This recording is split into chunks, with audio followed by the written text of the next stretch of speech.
I've just been ordained, y'all. Kiss the ring if you want immunity.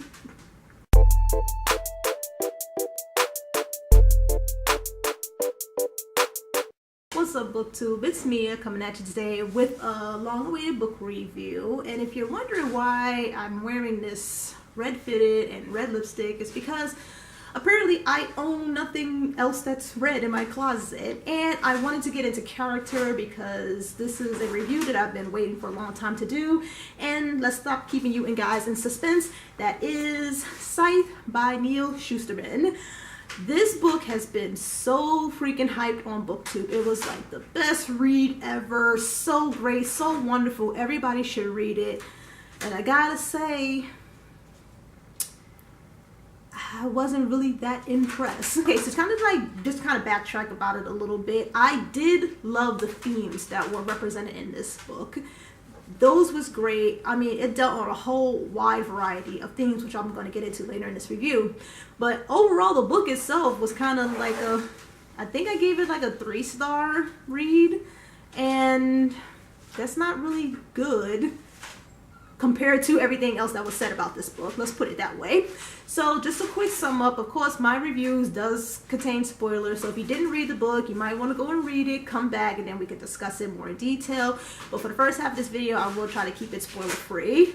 So just in a nutshell, this book basically is about these Scythes that are given the role to pretty much to keep the population under control, because we live in a world now where no one dies. It's like there's no famine, there's no war. It's like perfectness. They have Scythes that are there who kind of pick and choose who it is that is their time to die. Now, being that they're the ones who pick and choose, it's not as bad as you think, because since everybody is pretty much, you know, mortal and they don't die no more, everybody can pretty much, I think it's called setting the clock back or turn the clock back or something like that, where you can pick an age and then you could go back to the age that you want to go to. Now, apparently in this book, you can only go back, I think, to the age of 21. You cannot go no further than that. So you've had people who's living on this world for thousands of years, well, not thousands, maybe like more like hundreds of years, and they look like they're like 21 years old, but they turn the corner, as they say, like 3 times or so, something like that. So like I said, the Scythes are there to pretty much just kind of keep the population under control. Not everybody is a Scythe. Not everybody will be a Scythe. And Scythes pretty much, they're like the jocks of the world. They're like, yeah, well, you know, so-and-so needs to be gone because of so-and-so reason. Whatever. We follow these 2 main characters, Rowan and Citra, who are chosen to be apprentices for becoming Scythes. Now, when they first get it, they don't want it. They're like, why? And this, that, and the third. But as they go throughout their training and they get to learn more from their the main Scythe who is training them, Scythe Faraday, they come to understand a little bit more about why Scythes are needed and the balance that it does bring into the world. Then you have this other group of Scythes who still feels the same way, that, you know, it's their job to keep the population, you know, under control, but they kind of feel as if you should have fun in doing it. Like, you have Scythes that's like, I don't like what I do, but this is my job and I have to do it. And then you have this other group of Scythes that's like, yeah, let's have like a mass gleaning. And gleaning is the proper way to kill someone, basically, to end their life. They do have different ways that they can glean you. Some choose to do it as painless as possible. Some try to use the most inhumane way as possible. And then they have this whole Scythedom, I think it's pronounced, where all the Scythes get together every couple of months and they go through these rituals of, like, they announce who they gleaned, what should be changed, what works, what don't work. And it's really just like a whole big government system that's ruled by the Scythes. Then you have something called a Thunderhead, which is basically like, in my opinion, the cloud like we have today. Like, everything is stored in the cloud. The cloud is like over the internet and everything like that. So the Thunderhead kind of keeps an eye on everything, even though it's not its job to intervene with what's going on. But it is kind of like that other controlling factor that keeps everything in line. And I know that was a mouthful, but basically, like I said, we follow those 2 characters. They're in training to be Scythes, and all hell ensues. That's what it is in a nutshell. So with that said, I have to get into spoilers because I won't be able to explain the book any further than that. So If you haven't read it, you might want to exit this video now and come back to it, okay? You ready? All right, here we go. So my main gripe with this book was the characters. I just did not feel anything for the characters. Like, I felt more for the people that was being gleaned than I did for the main characters. And the people that were being gleaned was basically like in like literally like 2 paragraphs of the story. They will give their reasons for why they're gleaning them, or they go through this thing where it's like, you know, once you've been gleaned, your immediate family gets a year of immunity, which I think was like pretty cool, because it's like, if I have to sit up here and watch my husband or my child, my best friend or whoever get gleaned, and half the time I'm not even there for it, like they can't prepare, it's like instantaneous sometimes, then yeah, can I get a little immunity, please? Can I not have to worry about this for at least a year? I think it was like a year of immunity, but after that, it's like everybody is on the chopping block. So it deals with what's right and what's wrong in the sense of who should be gleaned. They like to go back and forth and talk about in the age before mortality, people used to do something called killings, and they said it just like that. It was called murder. It was killings, and you know, everyone feared for their lives. But it's kind of the same thing that's going on here. It's like, I can walk out the door as I can now. The next 24 hours is a promise to me, and even in the Scythe world, the next 24 hours is not guaranteed to you, because they're like, there's a group of Scythes that's pretty much calculating and looking at statistics to say, you know what, she drinks too much, she's going to have a car accident that's going to kill 2 other people, so let me just get her out of the way. Versus, well, maybe that's not what's going to happen. Maybe she's going to clean up her act and not drink no more, and no one will die. But like I said, you still kind of understand it all in the sense of a whole of life, but then the population would just keep growing and growing and growing. Which brings me to this: if the Scythe's job is to make sure that the population don't grow, then why are we able to turn back time? I can understand being, you know, immortal and never dying, but then why are we still having children after a certain age? It's like, I don't understand the whole point of turning the clock back. I guess I do it a little bit, because there are some times where I wish I can go back to being a little bit younger than what I am now. But anyways, it just didn't really make sense to me as a whole. And I just completely jumped from characters to this, but I had to get that out.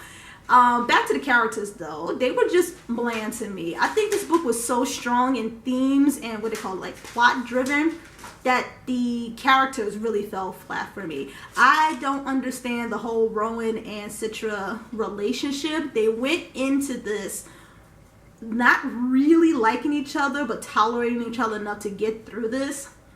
I really don't think none of them really put up a fight to say like they didn't want to become Scythes. It was just kind of like one day they was just chosen, and then they went to the house to be trained. Like, where's that little middle gap that shows their resistance to really wanting to do this? And then they go to their, I think it was their first training. I think it was like 3 trainings, and it was like the first one. And someone mentioned, oh, you know, well, it's not fair that Scythe Faraday has 2 apprentices. One should be ordained, and the other one should be gleaned by the winner. And then it became, all of a sudden, it became, I'm going to throw this competition for you. No, I don't want you to throw this competition for me. I want you to be your best, and the best is going to be the winner. It was just like very weird. It was like, if someone told me that if I don't get ordained, I'm going to be gleaned by somebody whom I'm training with, then I'm going to train the freaking hardest that I can. Hey girl, I know we was like friends and all, but yeah, this isn't going to work. I think Scythe Faraday was supposed to be like this giant force of like goodness and moral value and stuff, and he was just so freaking bland to me. Like, it was like, dude, can you stop speaking in metaphors for a second and just say what it is that you want to say? I think the way that he trained those 2 was like lazy training. I definitely liked Scythe Goodard a whole lot better, even though he was like the villain. Let's just go ahead and say he was the villain, because he believed we should have mass gleanings and we should be fun and it should be painful, and why do we need to follow these rules? He basically thought he was freaking God. I'll go ahead and put it out there too. He thought he was God, and he wanted things done his way, and he had his little cronies following him. And then we all know down the road, we all think Faraday is dead. Citra Rowan gets split up, and Rowan gets put with Goodard. Now, Speaking of Rowan with Goodard, I think that would have made such a better story. I was rooting for Rowan to be bad. I was rooting for him to be bad. I was rooting for that kind of like X-Men, that kind of like Professor X and Magneto thing. Like, yeah, they're friends between Rowan and Citra. Like, yeah, they're friends. They have the same idea, but they just want to go about it in two different ways. Whereas I thought Citra would be more like, no, let's be good. Let's, don't do it like that. And I wanted Rowan to take on Goodard's perspective and be like, no, like, this is what's wrong with the world. Like, we can't be sympathetic. This is our job. This is what we have to do. And, you know, to put Rowan through all of that training, and he was like killing people, even though they was able to revive them and come back. I just think it would have made him an even stronger character, because he kind of bounced back and forth between what it is that he wanted to do, what he was being trained to do, and what he actually did in the end. I was not a fan of the end. Gotta say, it was like, you know, she got ordained and they fixed it where Rowan wind up having immunity, and he's escaping the palace. And I know I'm rambling right now because I'm trying to picture it in my head and I really don't remember. And it was just, you know, and even the whole when Rowan defeated Goodard, it was like, that's it. Like, in my mind, I had set Goodard to be like this larger than life Scythe, like the hell bent on taking him down, and it's going to take a book or two to do it. And Rowan just like stabs him and cuts his head off and then puts him on fire, which I know is a lie. But in the book, it happens boom, boom, boom. And it means to tell me, like, he went through a whole year of training with him and being scared of him and afraid to stand up to him just to be able to do that to him in the end. And maybe, who do I know? Maybe he'll come back in the second book. I don't know, because it seemed like it was just a little bit too easy. It was like, for all of that, can't all the princesses just do that? And just, you know, run loose and do whatever they want to do? I don't know. And like I said, just going back to my initial thought, like I said, I did like the themes, you know, the moral of what's right and what's wrong, who decides what's right and what's wrong. The issue with Scythes being able to glean themselves, that was pretty interesting.